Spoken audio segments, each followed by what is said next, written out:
Visto che è San Valentino, ti faccio la fatidica domanda. Ti sei mai innamorato? Che sia un amore eterno, impossibile o semplicemente un amore quotidiano, l'arte da sempre si sforza di rendere comunicabile l'amore. E i videogiochi? I videogiochi sanno parlare d'amore? O sono semplici giocattoli fatti per divertire bambini e stuzzicare l'immaginazione dei più grandi? Stop it. Get some help.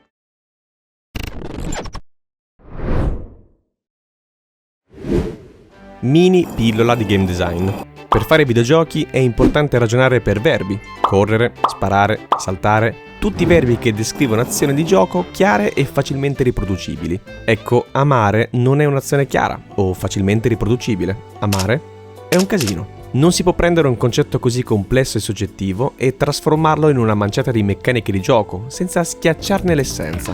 E ci hanno provato. Ricorderete di sicuro i goliardici quick time event dei vecchi God of War, o le storie d'amore un po' sempliciotte fra i nostri Sims, fino a tornare all'origine di visual novel e dating sim verso metà anni 80. E infatti oggi partiamo da Tokimeki Memorial, il videogioco che nel 1994 ha fatto spopolare dating sim in Giappone, contribuendo anche a diffondere un modo di considerare l'amore che ancora oggi troviamo nei videogiochi più diversi. In Tokimeki Memorial sei uno studente che si è appena iscritto alla Kirameki High School per riconnettersi con l'amica d'infanzia Shiori, per cui hai da sempre una cotta. Scoprirai con piacere che quella scuola ha una leggenda. Una coppia, unita sotto l'albero leggendario della scuola durante il giorno dei diplomi, vivrà una felicità eterna.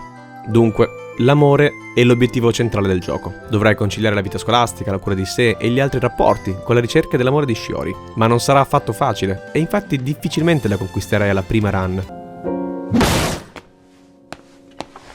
Ci sono semplicemente troppe variabili da considerare e Shiori non perdona. Per farla innamorare dovrai essere in ottima forma fisica e mentale, molto intelligente, acculturato, portato per l'arte e affascinante. Non basterà sperimentare un po' come viene o andare col flow. Per conquistare il cuore di Shiori dovrai diventare freddo e calcolatore, manipolare senza scrupoli amici e conoscenti e masterare ogni meccanica a disposizione.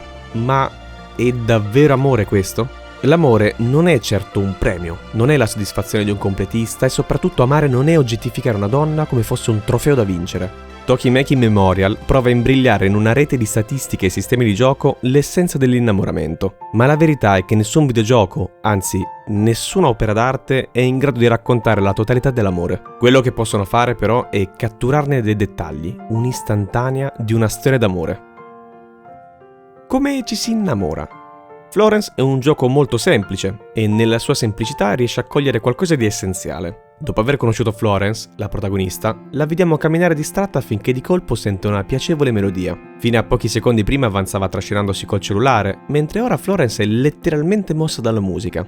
E più avanza e più diventa leggera, fino a librarsi sopra il marciapiede. Eccolo, la fonte della melodia, un uomo col suo violoncello. Per lei l'incontro è impattante, letteralmente.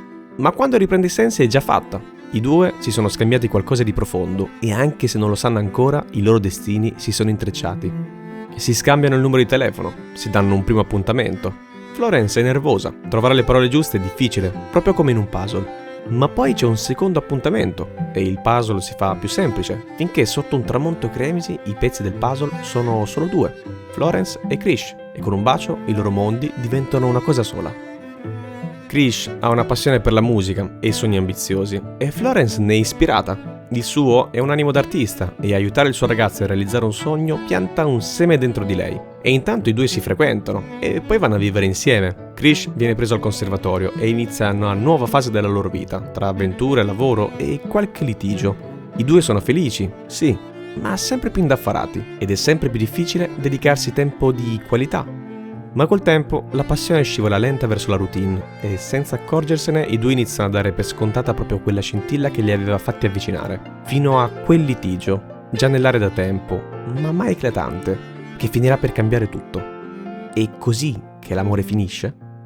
A un certo punto di ogni relazione arriva un momento fondamentale, qualcosa che prima o poi capita a tutte le coppie. La crisi.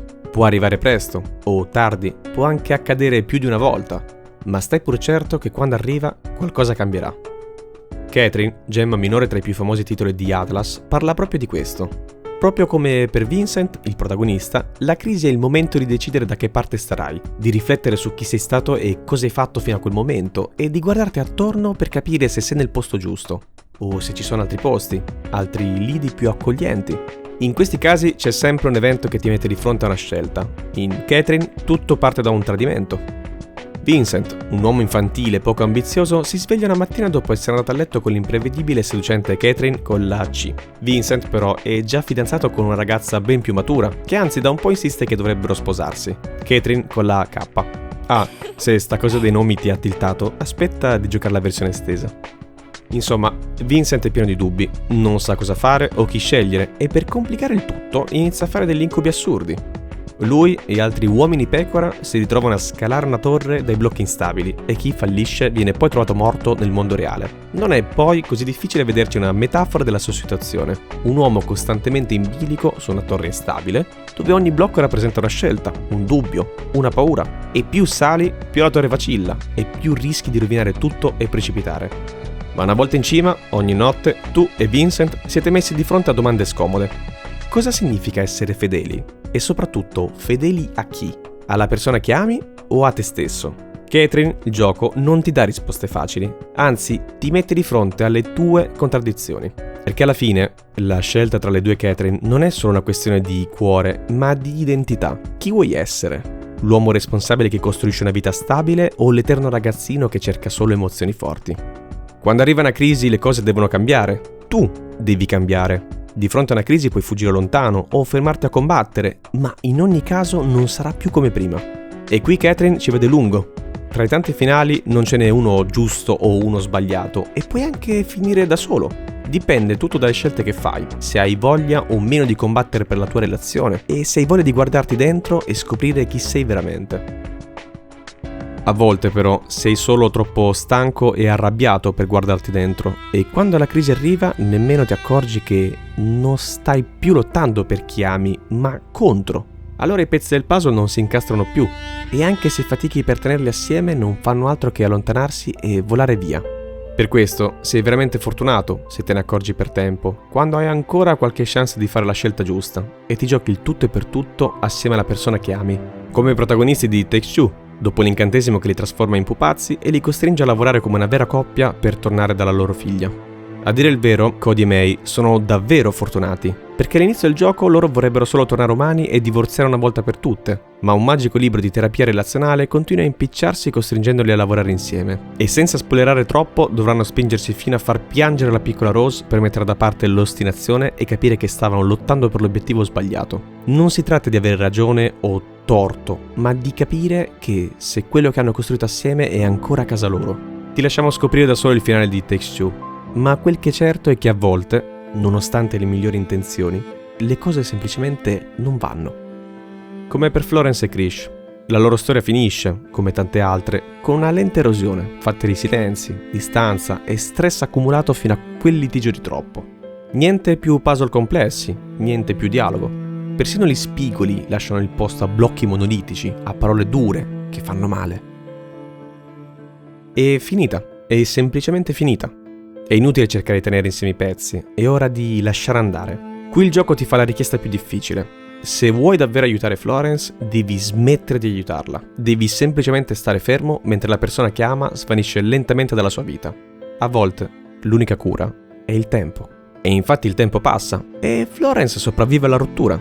Anzi, solo adesso riesce a cogliere i frutti di quel seme, germogliato tempo addietro di fronte alle ambizioni di Krish. Sì, perché anche lei ha grandi sogni, ma per paura o per amore non era mai stata in grado di prenderli sul serio. Ora però si scopre artista, si dà da fare e apre un'attività, fino a quando i soldi che conta per lavoro sono finalmente i suoi. Ora potrà davvero andare avanti, perché oltre ad amare gli altri e il suo lavoro, Florence ha finalmente imparato ad amare se stessa.